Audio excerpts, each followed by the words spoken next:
Transmitter device activated. Coordinates set for Earth 2.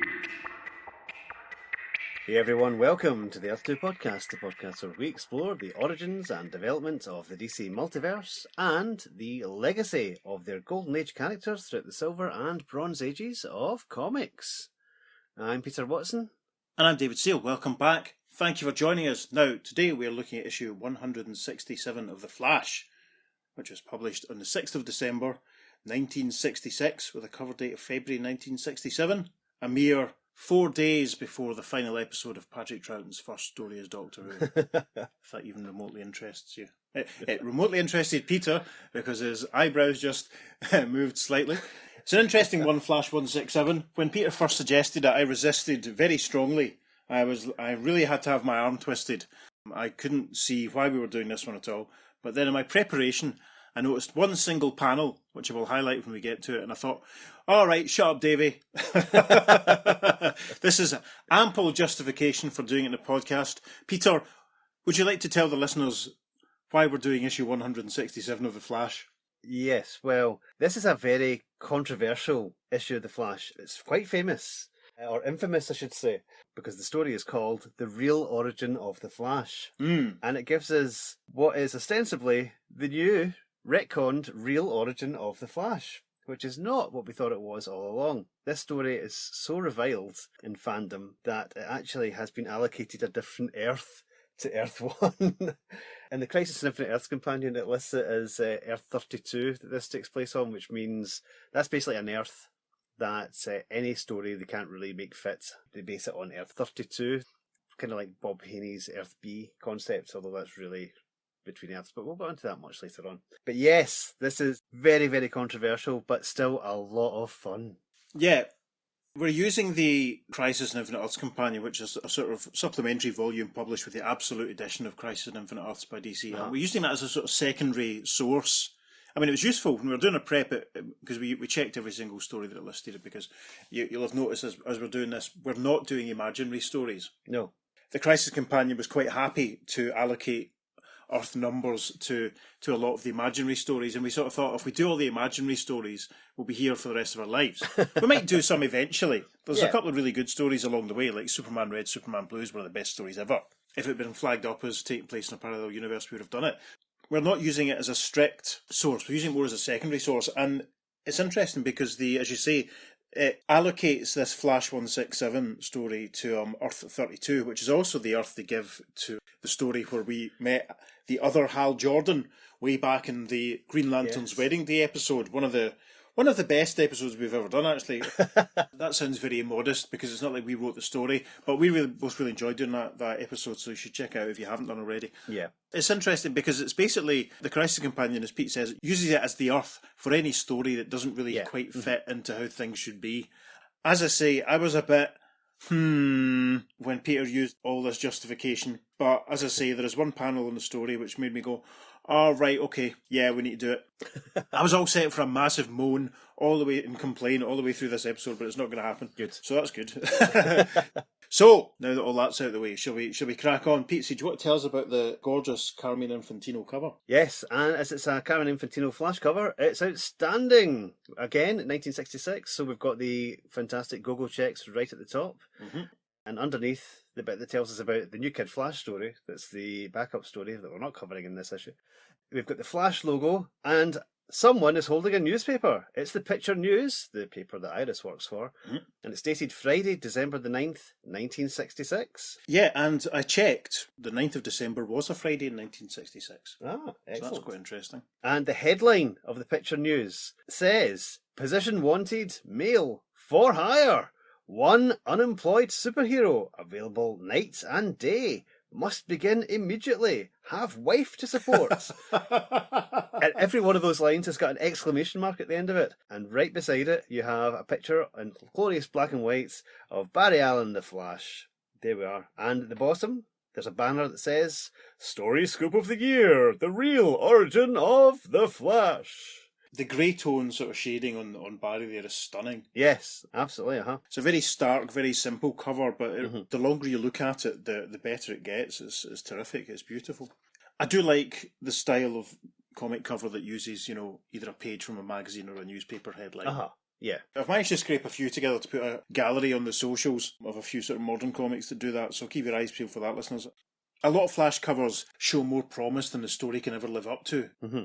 The Flash covers are always so consistently strong, and this one's no exception. Absolutely. Fantastic. Right, so shall we jump in? Yes, let's do that. We have an opening splash panel, which shows the Flash hauling himself out of the water at the docks. I'm not really sure what you call that sort of thing that the rope is tied around that you would secure your boat against, but anyway, Barry's leaning on one of those in his Flash costume, and he's gazing down at a very... How do we describe this person? Dwarf-like wizard with Harry Potter-style glasses who's got balding ginger hair. Yeah, that's fair. He wears a green cloak, laces up at the front. He has a sort of a hood or a collar, very wide open sleeves hanging around his wrist. It looks like he's too small for it, basically. Yes. There's a gorgeous full moon in the background, which makes me think it was maybe taking place in the same Earth as all those Murphy Anderson comics we've read recently.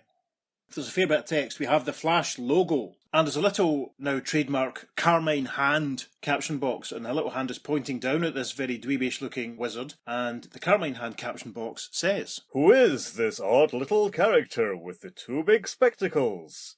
You're going to get the shock surprise of your life when you find out." And there's a much larger story setup caption box, which says, "The story of how Flash originally gained his super speed is well known to long-time readers of this mag.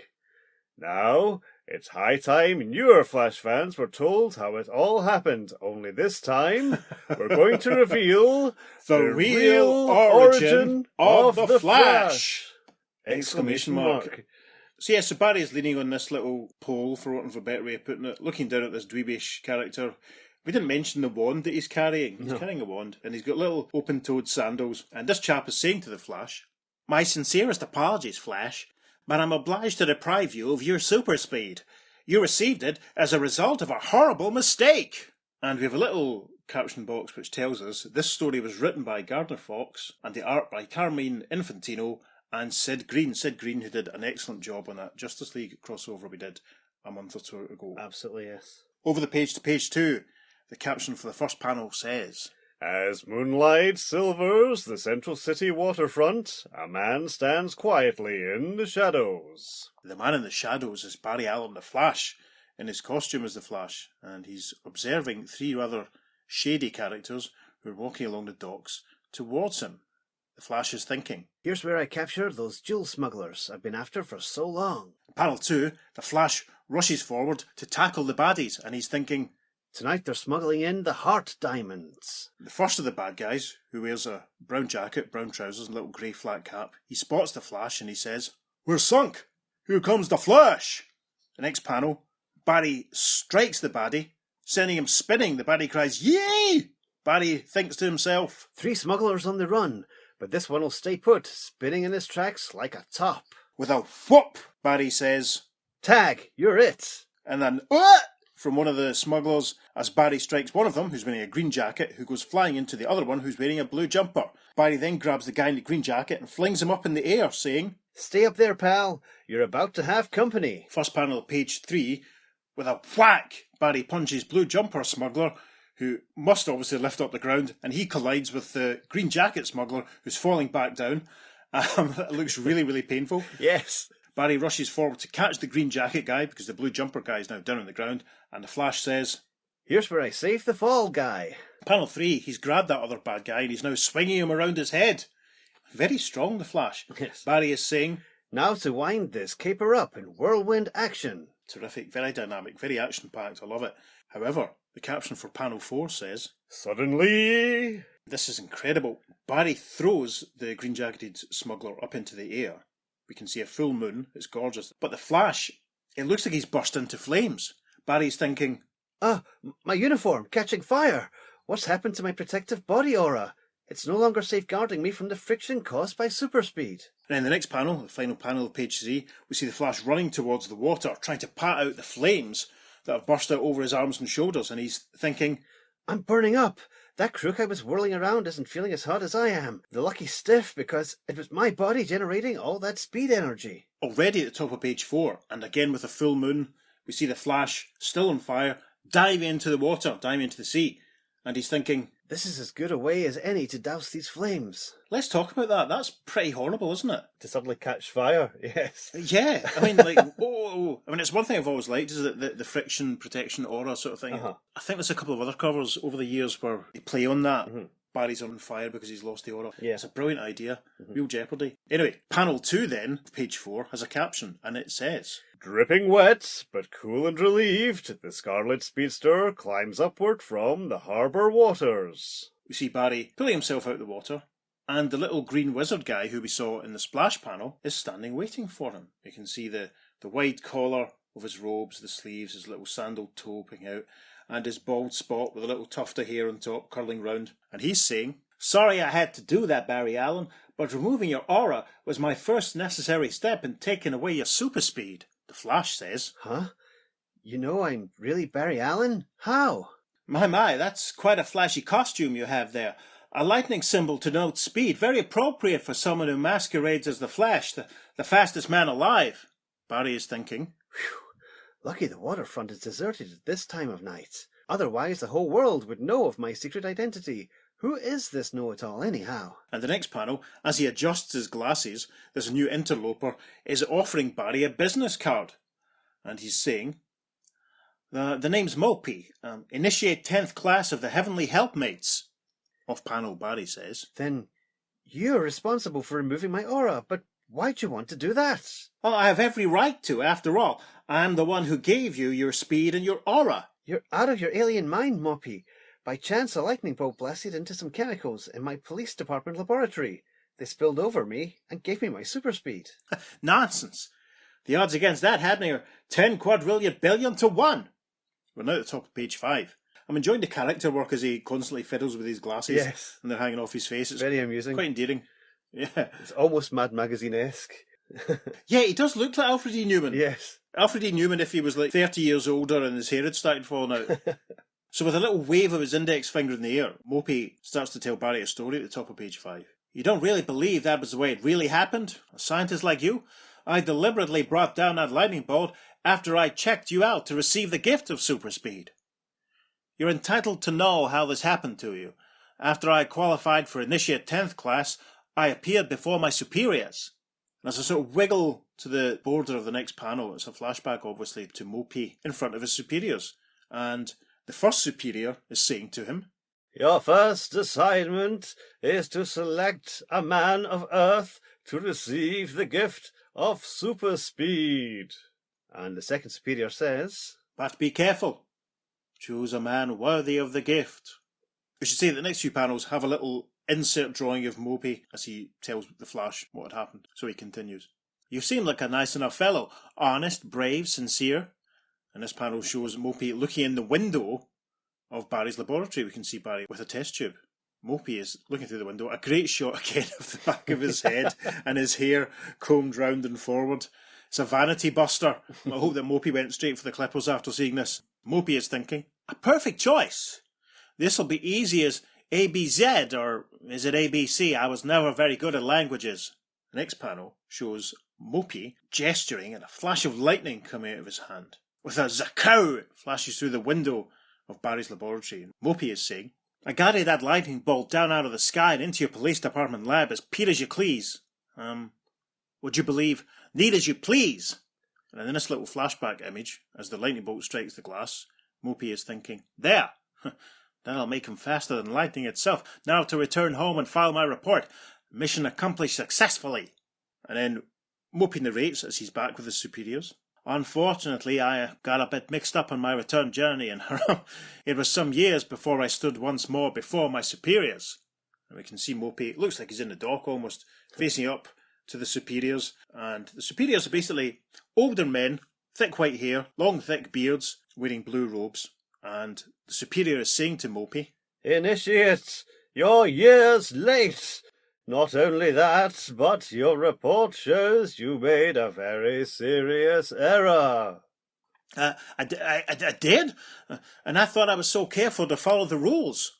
We arrive at the top of page 6, and the superior says, Our rules and regulations for gifting people of the planet clearly state that any object used by the initiate to confer that gift must be earned by the giftee. And Mopey looks rattled here. The sweat is pouring from his face, and he's all a flutter. Looks very shaking almost. He looks very nervous, and he says, "Uh-oh, Barry Allen didn't own those chemicals. The police department did. As they say on Earth, I goofed." The Superior continues in the next panel.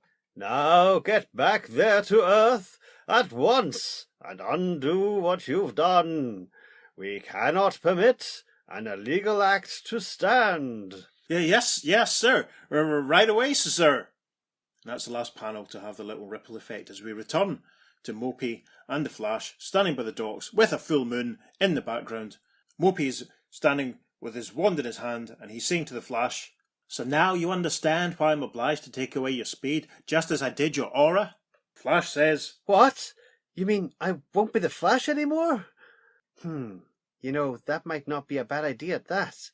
I could go back to leading a normal life. and then to close out this opening chapter, we have a Carmine hand panel. The hand is sort of raised as if to stop us, and it says, Not so fast, Flash.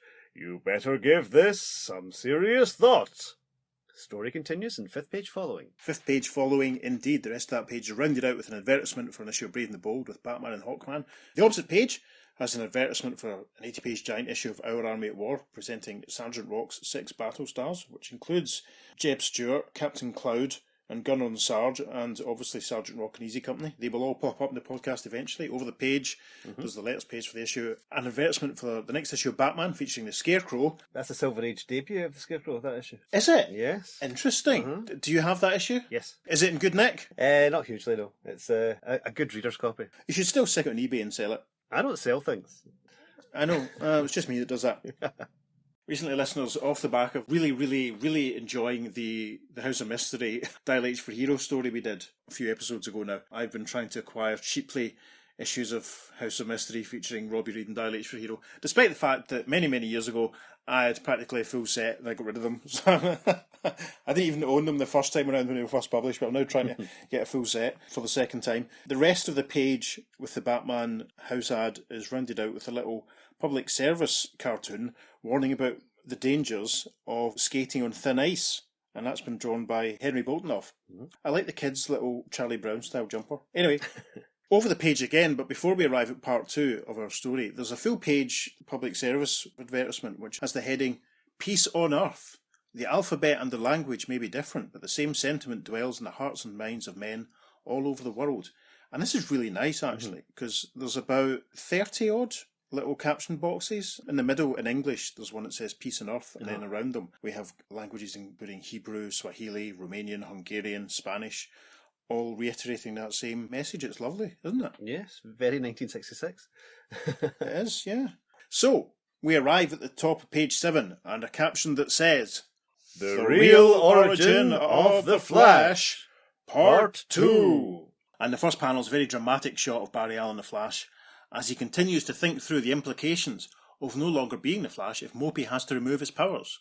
Barry says, It would solve my problem whether or not to tell Iris that the Flash and her husband Barry Allen are one and the same person. But on the other hand, if it weren't for the Flash, who would have captured the Mirror Master, Captain Cold, and the rest of Flash's rogues gallery?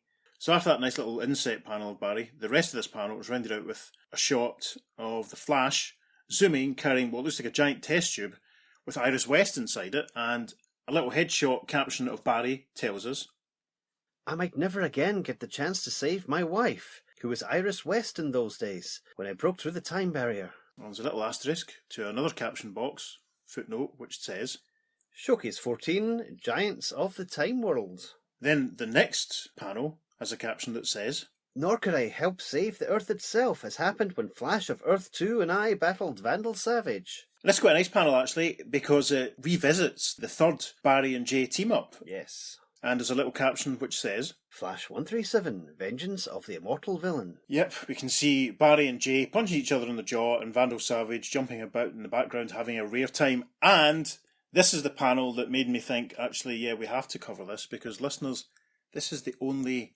appearance of Jay Garrick in a comic in 1966. Can you believe it? Can you believe it? I'm relieved, actually, because we haven't seen Jay for a long time. We haven't seen him since the 1965 JLA JSA team-up. And, and the last time that the two Flashes teamed up was issue 151 of the Flash, which was way, way before that. Mm-hmm. That's a nice little useful Trivial Pursuit point for you there, listeners, that Jay Garrick's only appearance in 1966, which has had a flurry of Golden Age DC character activity. Jay's only appearance is in Flashback. Jay, the hero who kick-started the multiverse revolution with his appearance in Flash 123, despite the fact that, as we know, that he wasn't the first returning Golden Age character, or indeed the first alternate version of a character to be seen. He doesn't make any new appearances in 1966. I think that's insane. And also Jay, whose comic Barry was reading in Showcase 4 when he first appeared. Ah, yes. Perhaps Mopey was reading Jay's adventures over Barry's shoulder. He could have been. And that inspired him, perhaps. Yeah, it gave him the idea. It seems crazy because since the last time we saw Jay, we've had a couple of Green Lantern team-ups. Uh-huh. There's been some, the Brave and Bold issues with Starman and Black Canary, and it's been a really, really enjoyable JSA JLA crossover. Of course, it was the first JLA JSA crossover that Jay didn't feature in. It's fascinating. Anyway, yes, we should get back to the point. This has been the Jay Garrick interlude. We're now back with Barry and Mopey, obviously, presumably, still standing at the dockside. Barry continues. No, I can't give all that up. I mustn't let my personal problem about telling Iris my secret identity interfere with my keeping this priceless gift. So let's make a deal. No deals. The law's the law. Well, maybe there's a different law to cover my situation. Mopey has his hand up to his head, playing with what's left of his hair, and he says, "You think so? Could be? Look in your rules and regulations. See if there's a section to cover it." Since you're innocent of any wrongdoing, and inasmuch as all this is more or less my fault... More or less? We arrive at the top of page 8. Barry's sat down perched, and Mopey is now sat on the ground, looking very unhappy, it must be said. Mopey now has a book in front of him, which he's rifling through. It must be all the rules and the laws, etc., because he's saying, "I'll just check and... My, how about that?" What's it say? Stop stalling. I quote, "In the event of any mistake, an initiate may repeat the experiment under certain conditions. See subsection 2Y546 LKM 984. And the Flash says excitedly, Go on, go on. "Most amazing. It seems that if you should purchase the very chemicals that contributed to your super speed, you'll be legally entitled to your gift." See how easy my problem is solved? I'll buy... According to this, you're required to earn the money as the Flash. Moreover, you have exactly 24 hours in which to do it. But I've never accepted money for the feats I do as the Flash. Stop being so conscientious. Do you want to keep your super speed on that? All right. How much money will I need? Oh, I was never very good at high finance. You figure it out. Quite frankly, you don't seem to be very good at anything. But at current prices, I'd say I need $94.36. Lend me a pad and pencil. The next panel's a cracker, because again there's another full moon being reflected across the waters of the harbour. Very, very striking. Mopey is sat on the dock. We can see there's a patch on the back of his cloak, which we hadn't seen before. I wonder if it's a bit of a hand-me-down. I'm actually starting to warm to Mopey. It'll be interesting to see how that compares to the rest of the reader reaction. Barry is now perched on that whatever it is that you tie your ropes round, and we can see that he's writing down on the pad with his pencil, and the Flash is saying, I'll insert an ad in tomorrow's paper. I can just make the morning edition before they put it to bed, if I hurry. But first, give me back my protective aura. "That's fair enough, but what's that you're writing?" Next panel shows Flash holding up the piece of paper that he's been scribbling on. Mopey looks very thoughtful. The Flash says, For hire. One superhero. Services available day or night. Must begin work immediately. And Mopey, with his finger up to his chin, is thinking, "That's not nearly strong enough. I'll secretly add a touch myself later. After all, I feel sorry for the Flash. He's a victim of my mistake." We arrive at the top of page 9.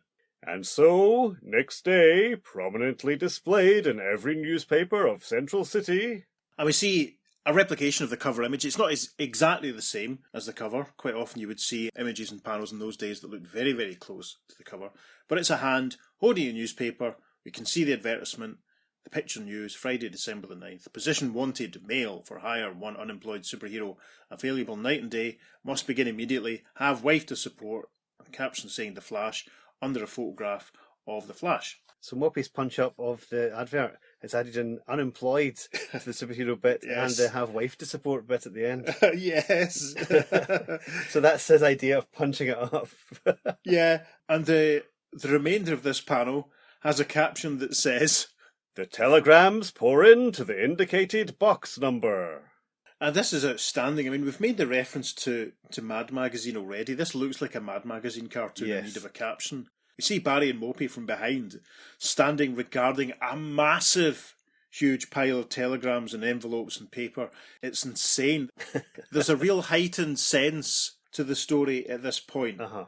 It's very easy to believe now at this point this is not taking place on the regular Earth. It's a level of ridiculousness. Yeah, I mean, you'll get the occasional Flash story where it's a little bit out there, but this is way beyond. I mean, even Barry seems to be behaving completely out of character. Anyway, so a huge pile of paper behind a broken fence, and there's a wonderful little lamppost with some street signs on it. It's a lovely, cute little panel. So as they behold this huge, whopping pile of correspondence, the Flash says, Phew. Where do we start? Even with my super speed, it'll take precious minutes to select a worthy cause. And Mopey says, I'll select a telegram. The rules so state. The next panel shows Mopey and the Flash sat in amongst the pile of telegrams. Mopey has one in his hand and he's reading, and it says, Here we are. This request for your services comes from Peter Norman, plastics manufacturer. He's overextended himself. He has hundreds of deliveries to make all across the country, and his deadline is today. Crouching behind him, Barry says, just the same as mine. Okay, I'm off to earn my chemicals. The caption for the next panel. In the plastics factory, seconds afterward. And we see the Flash standing talking to who is presumably Peter Norman. There's lots and lots of boxes piled up all around them. Various shapes and sizes and different colours. And Peter Norman is saying to the Flash, You only want $94.36 for your services? But Flash, that's too little to pay for such a tremendous job. I wouldn't feel right. Flash replies, I wouldn't even accept that amount if I didn't have a special use for it. Now let's stop talking and let me get going. The next panel is an aerial shot of the United States of America showing the Flash zigzagging all over the place, and a lengthy caption box that says, Back and forth across the country, from the sunny shores of California to the rock-ribbed coast of Maine, from the forest lands of Minnesota to the Texas cattle ranches, speeds the fastest man on Earth, accompanied by his benefactor, Mopey. Over the page to page 10, I realise at this point that we're both pronouncing Mopey differently, but not to worry. So, the caption for the first panel on page 10 says, Until only one package remains to be delivered. And this shows the Flash zooming out of Norman Plastic Company. Mopey's flying along above him. As the Flash zooms out, he says, This package goes to a suburb here in Central City, which is why I saved it for the last. And Mopey says, Oh, there he goes again. It's killing my digestion going around the country with Flash. He never seems to rest. The caption for the next panel. Halfway to the outskirts of town, however. Uh-oh, the Flash is burst into flames again, and he says, My aura's slipping and I'm burning up again. Mopey, what? Mopey is flying along behind him, and he says, Now give me a chance to catch my breath, Flash. You do get about, you know. You can see Mopey gesturing with his wand, and Barry is patting out the flames from his arm. We can also see that the box that the Flash was carrying, from Norman Plastic, has also caught fire. Mopey is saying, Oh my goodness, I goofed again. But I'll jix things in a fiffy. What do I mean? The Flash says, That blazing package. Look what's inside it. The next panel has a bit of a ripple effect because it's a flashback to the smugglers who we met at the start of the story. The caption says, Some hours before, as the diamond smugglers raced away from Flash when he lost his protective aura. So we see the three smugglers, blue jumper guy, brown jacket guy, and green jacket guy, hiding out at the docks. Blue jumper guy says, Where's the Flash? Why ain't he chasing us? He must know we have the heart diamonds. Green jacket guy says, He was whipping me around until my clothes got so hot they started to burn. Then he went and jumped in the river. But why? And then the good in the brown jacket says, I'll tell you why. He's going to trail us to learn where the boss has his hideout. Blue jumper bad guy says, We can't let him find the boss. We can't have both the boss and Flash mad at us. And the guy in the green jacket says, But what are we going to do? The next panel shows blue jumper guy and brown jacket guy opening a door. Blue jumper guy says, In here, quick. It's some sort of plastics place. And the guy in the brown jacket says, They got a lot of packages all set here, ready to be delivered. Say, I'm getting idea. The top of page 11, the first panel shows the three smugglers, and blue jumper guy says, We'll hide the heart diamonds inside one of these plastic ornaments. Put it in a package, address it to the boss on the outskirts of town, then beat it. He's holding one of the plastic ornaments. It looks like a sort of statue of a male figure that's sort of crouching down. It's very interesting. Mustachioed brown jumper guy says, A great idea. So even if Flash does follow us, he'll never find the heart diamonds or the boss. The caption for the next panel says, Strange are the ways of fate, destiny, kismet. For as those flames eat away the plastic ornament, they leave revealed... Yeah, we're back with the Flash and Mopey, as the burning box has burnt off to reveal, as the Flash says, The heart diamonds. I don't know how they got in here unless Peter Norman is using me as a dupe, but I sure know where they're going. And Mopey, while staring at the diamonds, comments, Diamonds don't burn in any ordinary fire like that one. Even I know that. The caption for the next panel says, With the heart diamonds tucked away safely in his costume, the Scarlet Speedster meets his delivery deadline. This is the Flash taking the diamonds to the boss's address. This panel shows him bursting through a door, arms whirlwinding around, and there are four figures here. The smugglers who we met earlier on, presumably one of them might be their boss. Anyway, green jacket guy exclaims as the Flash bursts through the door, Ha! The Flash! The caption for the next panel says, As his windmilling arms generate 12 times the power of a Kansas cyclone. And with flops and clonks and whoops, all the bad guys go flying into the wall. This is a great panel of the Flash in action.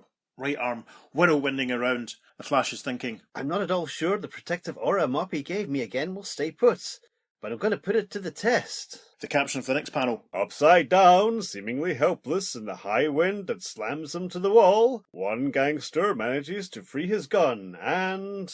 With a blam, he fires his gun at the Flash. The Flash is still whirlwinding his arms and thinks, And here it comes. I've got to move at real super speed to vibrate fast enough for that bullet to go through me without harming my body. Over the page, top of page 12. And we have a sequence of panels showing the Flash vibrating. The caption for the first panel says, Faster vibrates the Flash. Faster, faster, until the bullet seems to crawl toward its targets. We see Barry standing, vibrating furiously, and the bullet slowly moving towards his chest. Obviously, it's Barry's point of view. Barry is thinking, Will I be able to do this as once I used to do? The caption for the next panel says, It hits the monarch of motion. Yeah, we see the bullet moving closer to him, and Barry's thinking, Now it's touching me, starting to go in. The caption for the next panel, There is one tense, fearful moment. Barry's thinking, I can't relax at this speed. If the aura is removed, I'll fly apart like a machine out of control. and then the caption for the next panel says, Then the bullet is through him, and the Sultan of super speed can slow his incredibly swift vibrations. I feel a bit relieved actually. We see Yeah. the bullet passing through the Flash, and Barry thinks, It worked fine. I'm myself again. We arrive at the bottom of page 12 and a caption that says, Then... and we see the Flash speeding past the bad guys who are all still pressed up against the wall with a whacker and a zock and a thud. He thumps them all and says, I never did catch the crooks who got away from me last night. As soon as I finish here... with a flash of energy around Mopey, with his hair flying in the wind, and we can see a great shot of his sandals and a patch on his cloak. With a wave of his wand, Mopey says, Oh, I'll cast them for you, Flash. It's the least I can do for you, after you've been so wonderful about all this.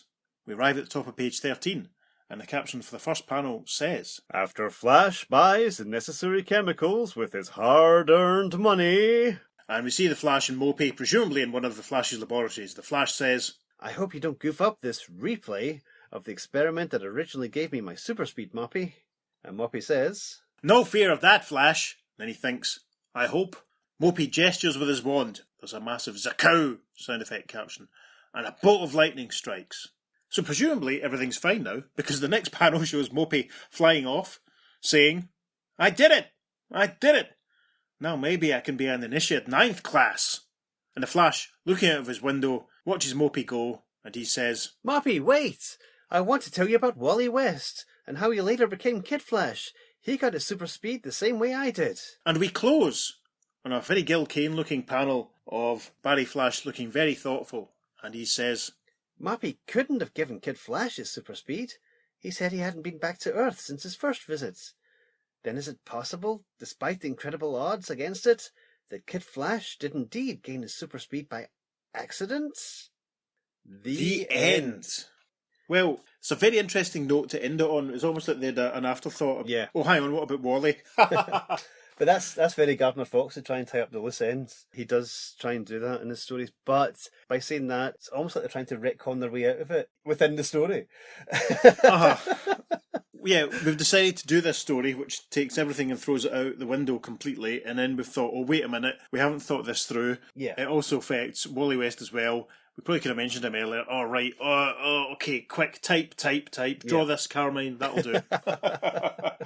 I have to say, that was a nice inconsequential bit of fluff. Bit of fun. Definitely a nice, fun story. It was good. Controversial, but, In our preparation, Peter made me aware that the response to this at the time, the contemporary response, was not positive. Well, it's a mixed bag. Let's jump forward to Flashgrams from issue 171.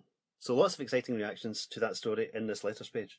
And the first letter says, Dear Editor, wow! Gardner Fox sure pulled a fast one on me. I took one look at the cover on the February Flash and thought it was going to be the biggest flopperoo since the Tammy Grimes show. Boy, was I ever wrong. The real origin of the Flash was a real surprise. The story cannot be compared to any Mr. Fox has ever written. He has the uncanny ability to come up with the right story at the right time. I especially like the use of Mopey. He's undoubtedly one of the best supporting characters Flash has ever had. Wow. And that's from Bruce Powers from California. And the response to Bruce's letter is, the real origin of the Flash provoked more mail, with possibly one or two exceptions, than any story to date. As it raved and ranted in equal amounts, so shall the balance of this department. Editor. And the second letter then, Dear Editor, smart like a fox, eh? Mad is more like it. Gardner Fox must have been mad when he introduced that inept initiate Mopey as the prime mover behind Flash's career, for in doing that he has robbed this magazine of its uniqueness and its drama. Mopey, the Heavenly Helpmate, what a name, has made a farce of Flash's origin. Was the human comet born of a freakish burst of raw energy? Elegant irony, sheer accident creating a man with a purpose. Or did Flash arise from the bidding of an unscrutable fate? No. He's the protege of an otherworld Wally Cox, whose superiors are too similar to Green Lantern's Guardians to be original. Please forget that Heavenly Helpmate, otherwise your readers will finally understand why Flash is still called a comic. And that's from Rick Conley. That's actually a really good point, comparing them to the Guardians. That's another piece of evidence, perhaps, that this is set on a parallel Earth. The fact that there's this alternate to the Guardians of the Universe here as well. That's an interesting point. I mean, it did remind me of the kind of courtroom scenes from Green Lantern 40, when the Guardians rocked up, and the staging of it was very, very similar to that. To be honest, I hadn't even given it as deep a thought as that. Are the superiors the equivalents of the Guardians in the Earth 32 universe? But then, how does that account for Hal Jordan in the Earth 32 universe? So maybe they're not quite exactly the same. But it's an interesting comparison. Maybe they're rivals to each other, the Sharks and the Jets of the Earth 32 universe. Yes, they're the East 17 and take that of Earth 32. So, the next letter goes like this. Dear Editor, when I first read about the real origin of the Flash and direct currents, I figured that this would be a good issue to miss. I've always hated stories that go back to a hero's origin and make changes in it. But when I saw the beautifully shaded cover in Flash 167, it tempted me to look through. Not bad. Sid Green's inking made Carmine Infantino's pencils really stand out. Once having bought the book, there was nothing to do but read it. Surprisingly enough, the story was very clever, relying not at all on scientific explanations as a crutch. This is not only good, it is downright unusual. All in all, I'm happy to say that despite my low expectations, this was a very successful issue of Flash. And that's from Don Martstein from New Orleans. Interesting. Right then, the next letter says, Dear Editor, Flash 167, oh brother, what a fiasco! When your DC electrician first began announcing a real origin story, I said to myself, good, at last, we will have a bona fide yarn in lieu of that freak Lightning Chemicals mediocre excuse. When I read the new version, I decided that your first account deserved a Pulitzer Prize by comparison. Why?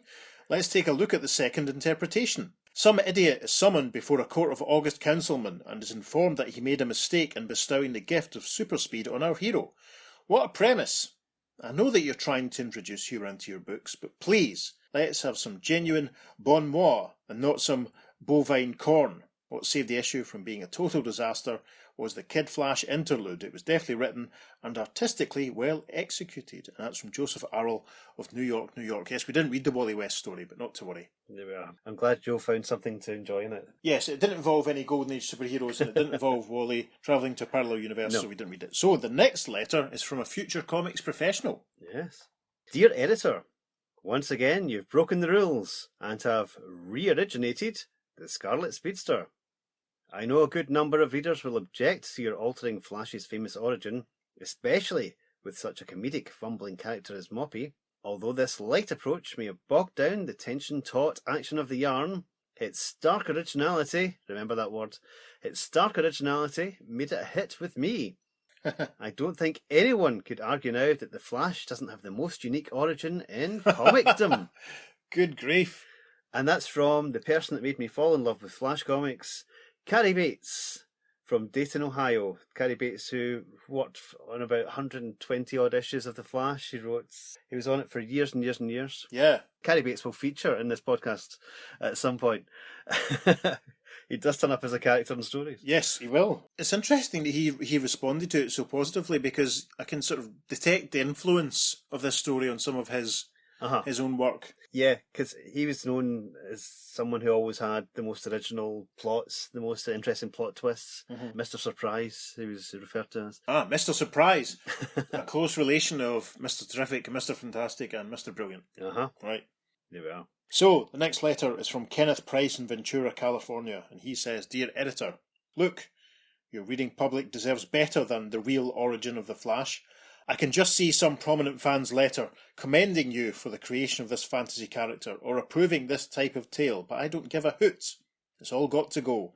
This is the silliest thing I've seen in my Flash reading history, and if it isn't stopped now, I'm afraid such fantasies will start running rampant through what was formerly, to all intents and purposes, a serious magazine. If you think it'll be easy to get back on this trail of the straightforward tale, just look around, and you'll see several magazines glutting up the stands which started as superhero fiction, but are now marked by stories which now reek of comedy and satire.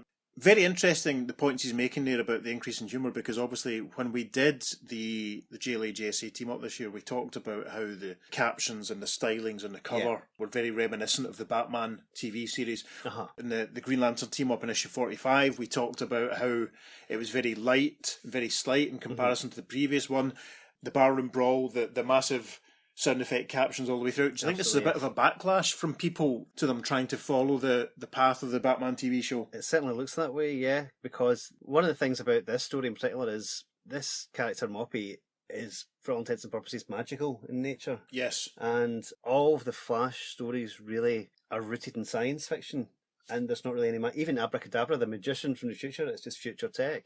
To actually have magic as the thing that creates the Flash just seems so wrong, so wrong. You're right. It's especially jarring when you consider the almost clinical precision of so much of Carmine's artwork in the early Barry Allen Flash stories. I mean, they look as sleek and futuristic as his Adam Strange stuff. You know, I mean, the idea of a magical little balding, bespectacled dwarf does not sit well with, as you say, and that's the best way of putting it, the hard science fiction that was at the heart of the whole Silver Age. Because obviously, you know, the Silver Age Green Lantern is an alien space policeman with a weapon, not a train driver with a magic lantern. Or a train engineer with a magic lantern. You know what I mean? Hawkman is another alien space policeman rather than reincarnation of an Egyptian prince and all that sort of stuff. You know? The Golden Age was very magic based, but Silver Age definitely sci-fi based, and it's just really peculiar and just really stands out as something that's really odd. So the next letter says, Dear Editor, the inside art of Flash 167 was brilliant. Some of the best I can remember seeing since the late 50s.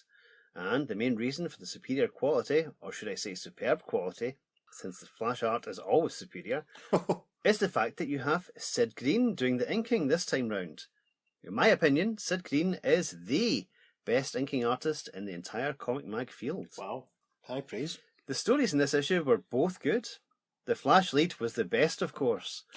I was actually surprised it turned out so well. Plot-wise, that is. Usually tales with little supernatural entities thrown in emerge as stumbling attempts at cute humour and succeed only in alienating long-suffering readers. But this was a perfect blend of just the right degree of good-natured humour. Oh my goodness, with really? Plenty of action set into a good solid crime story background. Give Gardner Fox an engraved gold medal for coming up with one of the best stories of the year. And that's from Robert Jennings. I've got a friend called Robert Jennings. I don't think it's from him, though. So, we could ask him. Maybe it's a distant relation. That's a very interesting take in that letter. I mean, its opinion seems definitely split, doesn't it? Mm-hmm. Yeah. Interesting he's talking about Sid Green and him being on The Flash because he's only just recently come on. Right. You can definitely see a change in Carmine's artwork through it. Mm-hmm. It's almost as if he's starting to head toward that looser style. Yeah. That I know you really can't stand. Yeah. That he had like in the 70s and 80s. Yeah. When we did the Elongated Man story as part of Zatanna Search, there was a definite shift in it all. But I mean, obviously, when we did the 1966 JLA JSA team up, we talked about how good the artwork suddenly looked in comparison to previously. Mike Sikowski penciled stuff, and Sid Green was the inker on that. So maybe Sid Green has the magic touch. Mm-hmm. It's interesting because it didn't really feel like a Carmine story. No. Apart from the little Carmine hands and a few caption boxes, it didn't really look and feel too much like a Carmine. So maybe you could say that maybe Sid Green is a little too overbearing. IDK. The artwork was fine. I don't think it was the best artwork I've ever seen in a Flash story, but it was okay. No, I really enjoyed it. I thought the look of Mopey was great. They really captured the goofiness. It was funny. He was. Interesting. There's one final letter I'll quickly go through. It says, cool. Dear Editor, the real origin of the Flash proved to be very unsatisfactory. I opened up the magazine and closed it again in disbelief. Yep. I thought to myself, has DC flipped? Putting little runts in green robes and having them come from Cloud9 or wherever just wasn't DC. I believe the lightning bit about Flash's speed, but a green-clad dunce from the Initiate 10th class? Yet never. Even though the chances of the lightning origin were 10 quadrillion billion against 1, I believe it, because the chances against a little guy from the sky doing it are 10 quadrillion billion and 1 to 1. Anyways, I've seen lightning, but I've never seen a Mopee. If I ever do see a Mopee or a Joker that looks like him, I will write a letter of apology, just as stupid as this one. And that's from Bill Ray. I actually thought he was going to say, if I do see a Mopee, I'm going to punch him. I honestly thought he was going to say. I don't think Bill saw a Mopee, or else we might have come across this letter of apology in a future issue. Yeah, I mean, listeners, have you ever seen a Mopee? Write in and let us know. I'm not really a fan either of stories that sort of say the new origin of, or, you know, hitherto unknown details. Yeah. Everything you knew is wrong. Yeah. I'm not a fan, because inevitably they always get retconned back to what they were originally anyway. I think I've made the example before. Did you ever watch Sliders? Yes. The incredibly formulaic, but also very enjoyable, because the cast were also good, American TV series of the late 90s. Yes. Sliders, I think, when it hits, I think its fourth series, had a big sort of retcon thing that Jerry O'Connell got this massive info dump that sort of said that he wasn't just a very clever basement inventor, he was actually the son of two, blah, blah, blah, blah, and all the stuff about, you know, the sort of ape-men type thing from the other worlds and stuff. And it totally rewrote the premise of the series and made it just a bit, okay. It kind of took away the charm. And, you know, I'm not a fan of it being done. It's like, it almost seems at times like it's a writer wanting to come in and make their own play of something. And I wonder what Gardner's motivation was for doing this. What made him want to tell a story or to change things for The Flash? Well, Gardner is a big fan of goofy humour as well, especially in The Flash, because his favourite character to write for The Flash was the Trickster. And he would put in as much daft nonsense as he could, because he really enjoyed the humour of it. But this is just so incongruous to the Flash. It's just, it doesn't sit properly with the Flash that we know. One thing that's interesting is, if this does take place in a world that isn't Earth 1, then what story is Barry flashing back to that features Jay and Vandal Savage? Because if it's the same Jay from Earth 2, has he had the same adventure with two different Barrys? That's a really, really good point, because if you want to look at it that way and just say that, for argument's sake, Jay didn't have the same adventure twice, then that means that this is the Earth 1 Barry. Or there's another Earth 2 that's very similar to the Earth 2 that is like Earth 32, where this story is allegedly taking place. Yeah, that's also a valid interpretation, I suppose. I mean, because it is a multiverse. It was a series of infinite Earths. Yeah. That's interesting. That's a really good point, because that makes it a little trickier to just write it off. I mean, it requires a bit more sort of thinking to try and tie that up. Yeah. Wow. I mean, looking back at it, he does say, "Nor could I help save the Earth itself, as happened when Flash of Earth 2, and the implication then is that it's clearly the regular Barry Allen, and it does have a footnote and does mention Flash 137, Vengeance of the Immortal Villain, as the story that's being discussed, and that was the Flash of Earth 1. This makes it difficult to retcon this as not being the Earth 1 Barry that's involved in this story. Yeah. And it makes it difficult to then retcon this as not being the real origin of Barry Allen. It's a tricky one, unless this is just a point of divergence. Could be. Maybe they had stuff in common, or, oh God, I don't know. That's a can of worms you've opened up entirely there, Peter. Good job. Or perhaps Mopey is just like some interdimensional trickster kind of character who's just having a lark with the Flash. That's a possibility. It's kind of like the Doctor being half human in the Doctor Who TV movie. They kind of swept it under the rug and didn't really come back to it too much until, the whole meta-crisis thing in Donna's last episode. It's interesting, because I think reading the story and taking the flashbacks into account, when Barry's sort of thinking about how things might have been different if he hadn't been the Flash and stuff, it's clear that this story, the intent of the story at the time, was that it was a full, regular part of the Barry Allen canon. And then obviously the response, they've probably just gone, right, well, let's just forget about it. And so probably for the safety of our sanity, we should probably just forget about trying to reconcile it too. Well, of course, when you get to Flash issue 300, which is that great issue that covers the entirety of Flash's history, there's not a single panel where Mopey turns up and says, "Oh, it was me." Yeah. Yeah. It's an interesting idea, the idea of a story just being struck, right? No, we're not having it. Binned. Yeah. I wonder if they ever got a letter saying, whatever happened to Mopey? When's Mopey coming back? Quite possibly. That would be amazing. Well seen, Cary Bates didn't bring him back during his 120, 130 odd issue tenure on it.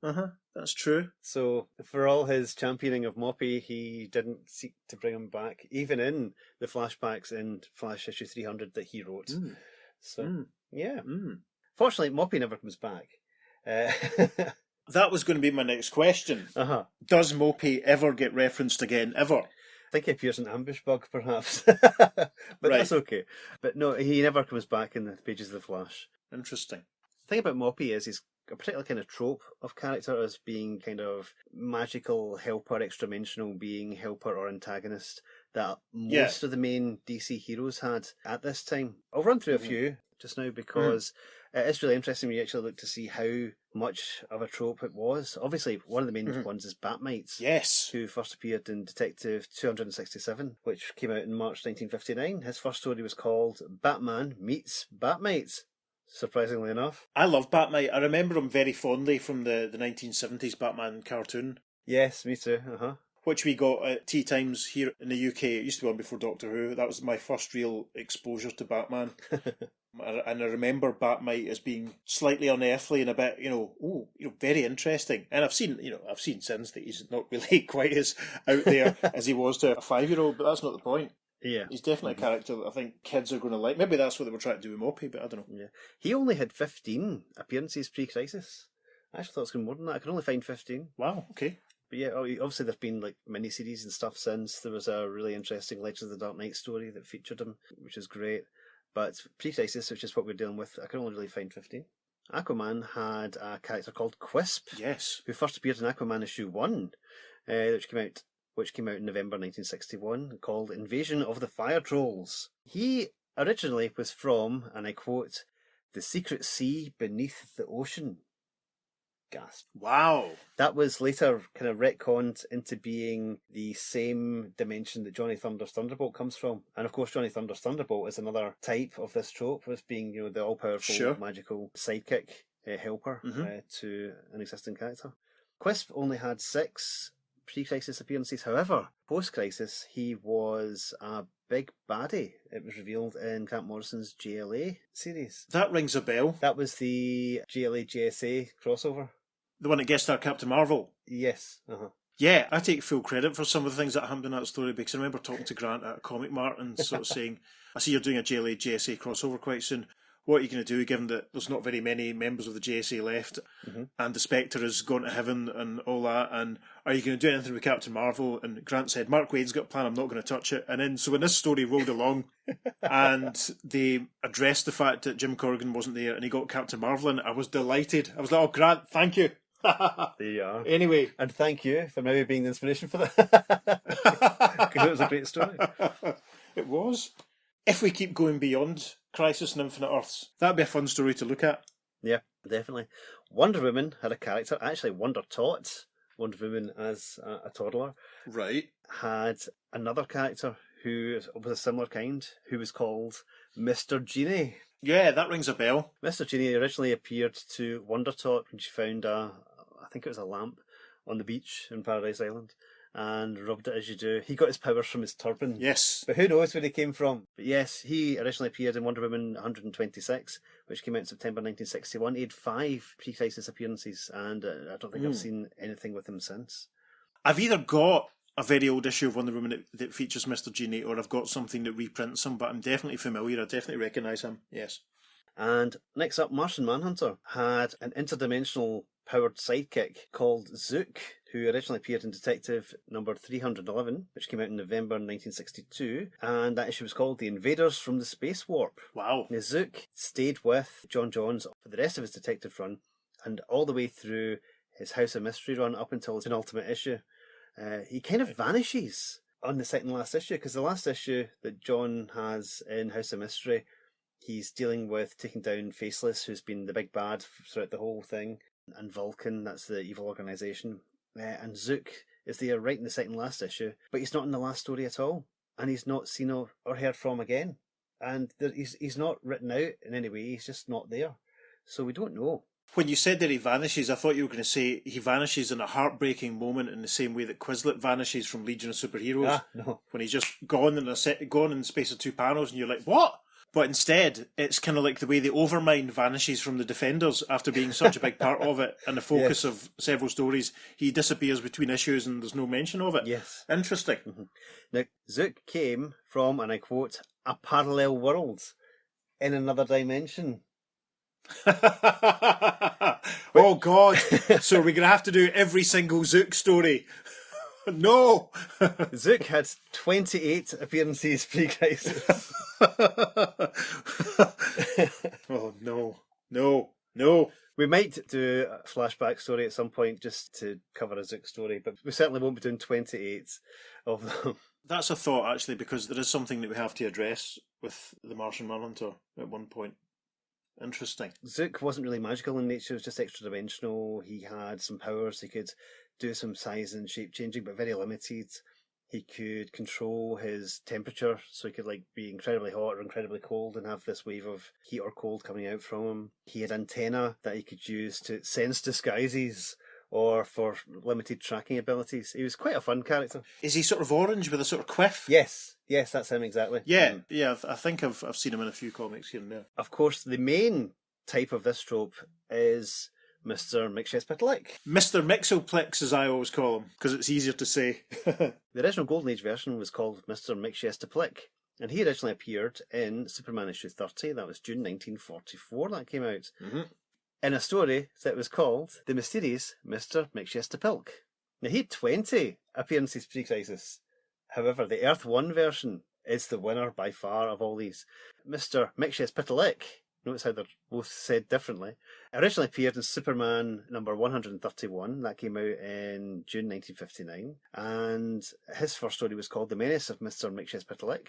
He had 62 appearances. Bloody hell. Right all the way up to whatever happened to the Man of Tomorrow. That's right. So, yeah, he's definitely the winner by far. We are going to see him in the podcast. Yes. But we're not going to tell you when, because that would spoil it. He will appear eventually. There are a couple of honourable mentions I'd like to give. Green Lantern for a while had like a pet kind of alien starfish called Itty he used to fly around with. That's right. Yeah, of course there was Proty and Proty 2, Of course. mascot of the Legion of Superheroes, and then Space Ranger had his sidekick called Krill. Of course. But Mopey certainly is the only one that the Flash had.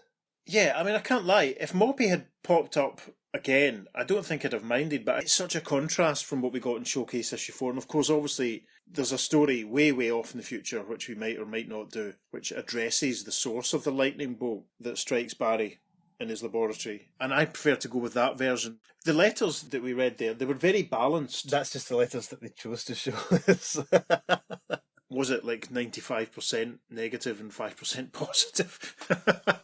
You know? Yeah. I suppose it speaks for itself that Mopey never returned in any stories and, and hasn't been used since, I suppose, really, doesn't it? That's true. In fact, this story is so disliked by certain aspects of fandom that Craig Shutt of the Comic Buyer's Guide created an annual Mopey Awards for Silver Age stories that really just didn't fit into continuity or were just too ridiculous. Outstanding. Jumped the shark. Yeah, pretty much. And basically stories that once were published were pretty much written off. Like Right. the Superboy story where Jor-El and Lara turn up. That's one of the winners. There's the Daredevil issue where Daredevil wraps up his civilian clothes and turns it into a basketball and starts bouncing it. That's one of Mopey Awards. Right. Daredevil issue 3, I believe. Okay. Uh, Blimey. yeah, so it's not just limited to DC. The Mopey Awards ran throughout every year throughout the Comic Buyer's Guide, and I think they might still be going online. So yeah, check that out, folks. Interesting. Well, that probably wraps it up then, doesn't it? Why don't you tell us what story you think should get a Mopey Award, and we can give it an Earth 2 award, an Earth 2 Please let us know. You can email us at theearth2podcast@gmail.com. Make sure you check out our social media because we'll be putting up lots of extra material on there. And you can find us on Facebook and Instagram at the Earth 2 Podcast, and on Twitter we're at podcast_Earth2. We certainly are, yes. Please do get in touch and please do have a look at Facebook and Twitter and see all the extra contextual content that we're offering, because it's pretty good if I say so myself. Yes. So on that note, I've been Peter. And I've been David. Join us next time for the real origin of The Earth 2 Podcast.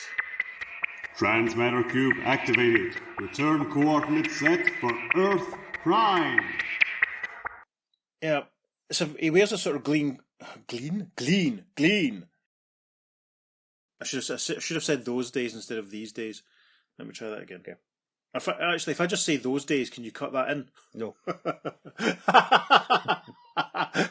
Coming soon from Big Finish Productions.